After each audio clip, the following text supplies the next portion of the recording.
আসল তথ্য জানি না। বলে কি না দাসদেবের স্ত্রীর গর্ভে নাকি পাখিটা ঢুকেছে। যদি চিরকুমার চির ব্রহ্মচারী হলো তার আবার বউ কিসে? বলার হেরফে বোঝার কথা।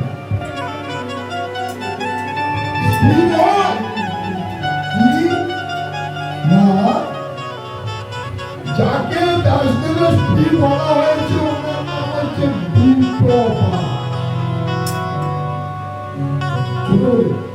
বিপ্রভ শব্দের অর্থ বন, প্রভা শব্দে বন, অতএব বনের জনন। দাসদেব যে ধর্মগ্রন্থগুলো লিখতেন ওই বিপ্রভার সঙ্গে সঙ্গে যত্ন সহকারে গোছ করে রেখে দিতেন। সেই জন্য তার নাম দেওয়া হয়েছিল ধর্মপত্নী। স্ত্রীও বলা হয়নি, অর্ধাঙ্গিনীও বলা হয়নি, আর বউও বলা হয়। দাসদেব যে গ্রন্থগুলো লিখত ধর্মগ্রন্থ তো সেই গ্রন্থ না, সেই ধর্মগ্রন্থগুলো লিখতেন বলে সেই ধর্মগ্রন্থগুলো যত্ন করে রেখে দিত বলে তার নাম হয়েছিল ধর্মপত্নী। স্ত্রী নয়। আমরা বলি দাসদেবের স্ত্রী বউ না, তিনি হচ্ছেন তাই তার গর্ভে এবার বিপ্রভা তখনকার দিনে পুতুল ছিল। এই তিন বয়ের সম্মানসারিতা দিয়ে আজকে দুদিনের জিনিস।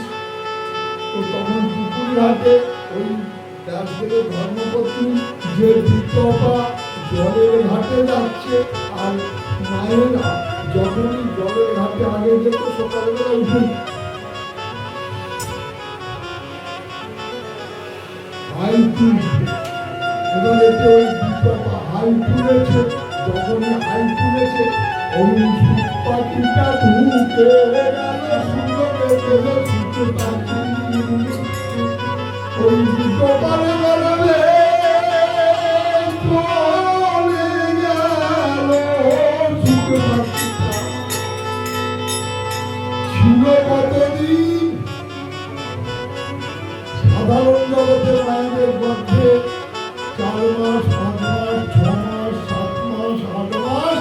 ডাক্তার বাবুরা বললেন এখন সময় রাত। নর্মাল ডেলিভারি খুব কম, প্রচুর বা কম আছে। এখনকার বর্তমান মায়েরা প্রচুর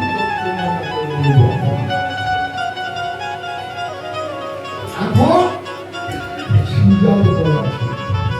জানি 8 থেকে 9 মাস কেউ পেরোতে দিচ্ছে না, বলে যা এগুলো বের করে। যাই হোক, বড় লোক তখনকার দিনে নর্মাল ডেলিভারি হতে কত দিনে না 10 মাস 10 দিন। ওই বিপ্রভার গর্ভে কতদিন আছে? ওই পাখিটা 16টা বছর।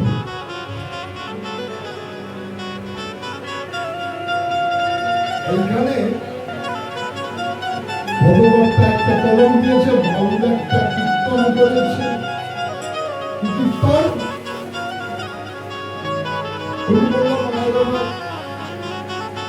বিপ্রভার গর্ভটা বড় হয়েছে, 16টা বছর একটা ছেলে আছে। 10 মাস 10 দিন হলেই মায়েদের বোঝা যায়।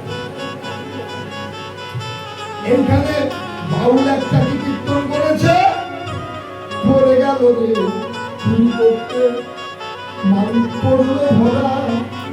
হাই কোর্টেতে বিচার হলো তুমি হলো ভরা।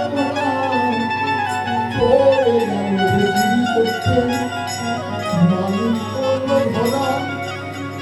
হাই কোর্টেতে বিচার হলো তুমি হলো ভরা।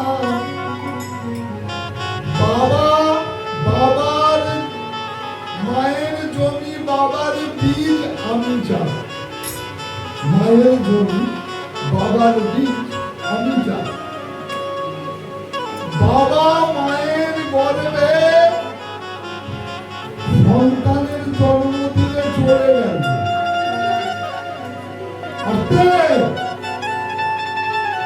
এই সাউন্ড বক্সটা তোমা তো ছোট করে কথা বল, মাইকে সাউন্ড বক্সে কথা বলেনি, এই লেগে সাউন্ড বক্স একটু ছোট করে কথা বলবো। তখন এবার হলো কি না, সঙ্গে সঙ্গে কি হচ্ছে না